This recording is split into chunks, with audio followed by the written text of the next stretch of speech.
وہ یتیمہ راضی ہو جائے جو نیلے رخساروں کو لے کر،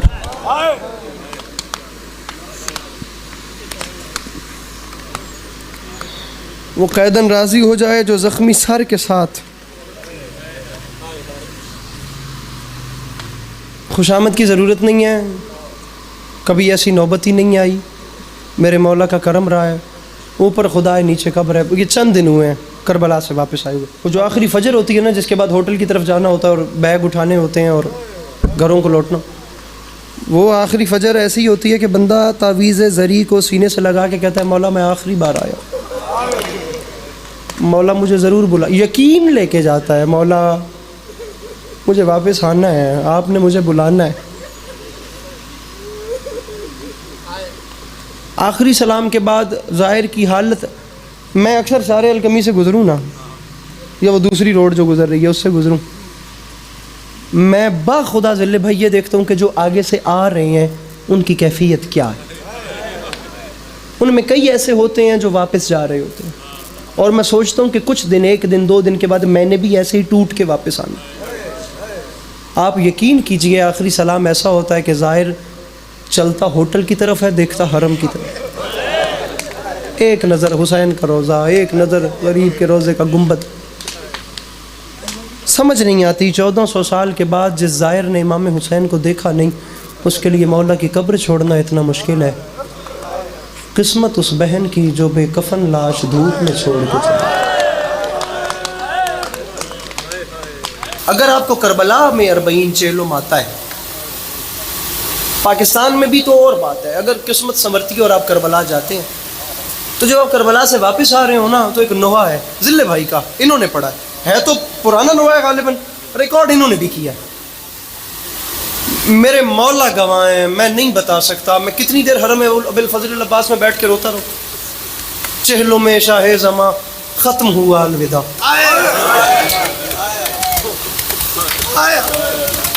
اب ختم ہوا الوداع اس کی ردیف ہے۔ چہلوں میں شاہ زماں ختم ہوا الوداع، ہم کہاں مولا کہاں اہل عزا الوداع۔ ایسا ہی ہے، ہو چکا 40واں، ہو گئے قیدی رہا، جاتی ہے زینب وطن، کرتی ہے آہو بکا، اجڑا ہوا قافلہ لے چلے زین و لبا، چہلوں میں شاہ زماں۔ آپ یقین کیجئے میں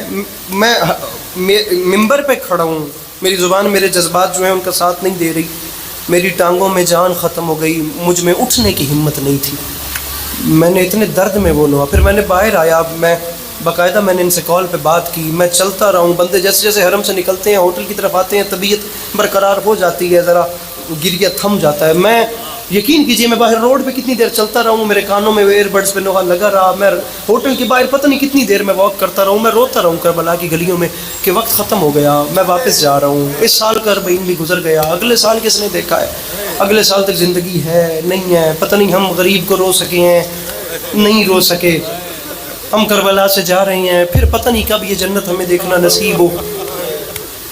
ہم بھی کربلا سے نکلتے ہیں، لیکن 2 اولادیں بھی امام حسین کی کربلا سے چلی تھیں، ایک 4 سال کی بیٹی تھی، ایک غیرت کا پروردگار تھا۔ تاریخ کہتی ہے بہن، اس وقت بھی مجلس میں کتنی ایسے بہنیں بیٹھی ہیں، کوئی سید ابھی قرآن لے کے چلا جائے اس پردے کے پاس جس کے پیچھے بہنیں بیٹھی ہیں، بہنیں ابھی بھی سر پہ قرآن رکھ کے کہیں گی کیا ہو گیا ہے، رات کے 11 ہونے کو آ رہے ہیں نا، لیکن کوئی پریشانی والی بات کوئی نہیں، میں کیوں پریشان ہوں، وہ مان رکھ کے بیٹھی ہے، میں تو بھائی کے ساتھ آئی ہوں، میں اپنے بابا کے ساتھ آئی ہوں۔ کتنے بھائی ایسے بیٹھے ہیں جو ذمہ داری سے جا کے بیٹھے ہیں کہ وقت جتنا زیادہ ہو جائے، میرے ساتھ بہن ہے، مجلس ختم ہونی ہے، ماتمداری ہونی ہے، میں نے سواری تیار رکھنی ہے، میری بہن نے آنا ہے،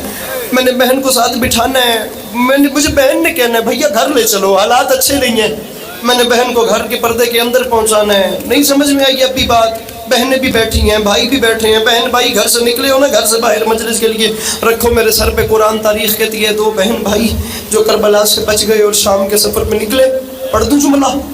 تاریخ کہتی ہے 1600 میل کے سفر میں بابا کے قاتل جب بھی تماچا مارتے تھے شکایت نہیں کرتی تھی، زنجیر ہلا کر فقط اتنا کہتی تھی بھیا ہم گھر کب جائیں گے۔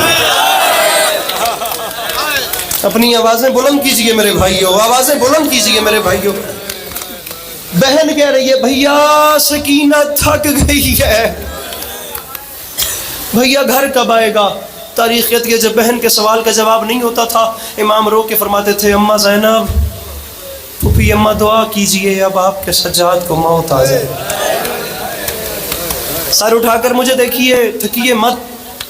نہیں رونا آ رہا تو رونے کی شکل بنائیے، نظر انداز نہ کیجئے، میں تو قیامت پڑھ رہا ہوں آپ کے سامنے۔ امام حسین کی ایک بیٹی تھی جو کہتی تھی گھر کب آئے گا؟ چلو میں ہی حوصلے سے پڑھتا ہوں، میں جلدی نہیں کرتا، شاید آپ روتے ہو، میری بخشش کا سامان۔ رونا نہ بھی آئے تو رونے کی شکل بنا لو، پرائے بن کے نہ بیٹھنا، تمہیں دیکھنے سے پتہ چلے کہ کچھ رشتہ تو ہے غریبوں سے۔ لو جملہ سنو، میں اب تحمل سے پڑھتا ہوں۔ بیٹی پوچھتی تھی گھر کب آئے گا، امام حسین کا بیٹا پوچھتا تھا موت کب آئے گی۔ قسمت اولاد حسین کی جو موڑ موڑ پہ موت مانگتا تھا وہ مدینے واپس آ گیا، اور جو جینا چاہتی تھی وہ شام میں مر گئی۔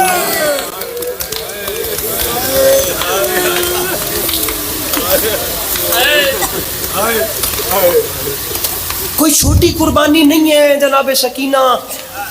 کربلا کی ماؤں میں بڑا قد ہے جناب رباب کا، کوئی چھوٹی بات ہے، کوئی چھوٹی میرے خیال ہے پردے کے پیچھے مائیں بہنیں بیٹھی ہیں، میری مائیں بہنیں سیدزادیاں، میری مرشدزادیاں، ممکن ہے میرے بھائی میرے بزرگ جملے تک نہ پہنچے، میں جملہ آپ کے سپرد کرتا ہوں۔ قیامت ہے، مولانا بلال کاظمی کے ہی دو مصرے پڑھ رہا ہوں، فرماتے ہیں آیتیں دو ہیں، کون ہے وہ بندہ جو ہے نہیں کرے گا؟ آیتیں دو ہیں رباب غمزدہ کی شان میں، ایک ہے میدان میں، ایک شام کے زندان میں۔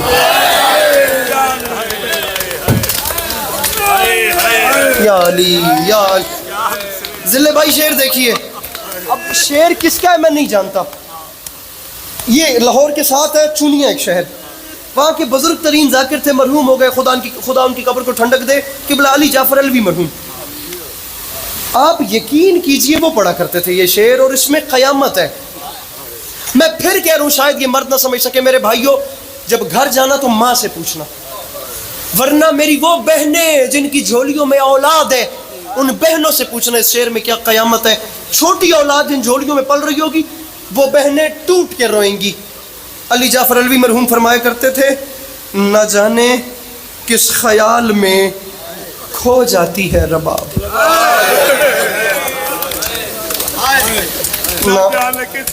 نہ آپ نے نظر انداز کیا ہے، آپ نہیں سمجھے۔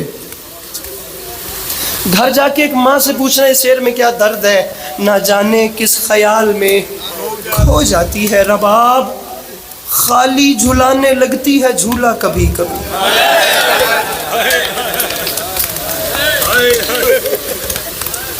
خالی جھلانے لگتی ہے جھولا کبھی کبھی۔ میرے سٹے مولا فرماتے ہیں جو تیر حرملہ نے چلایا ہے وہ اصغر کی گردن پہ نہیں، وہ ہم آل محمد کے دل پہ لگا ہے۔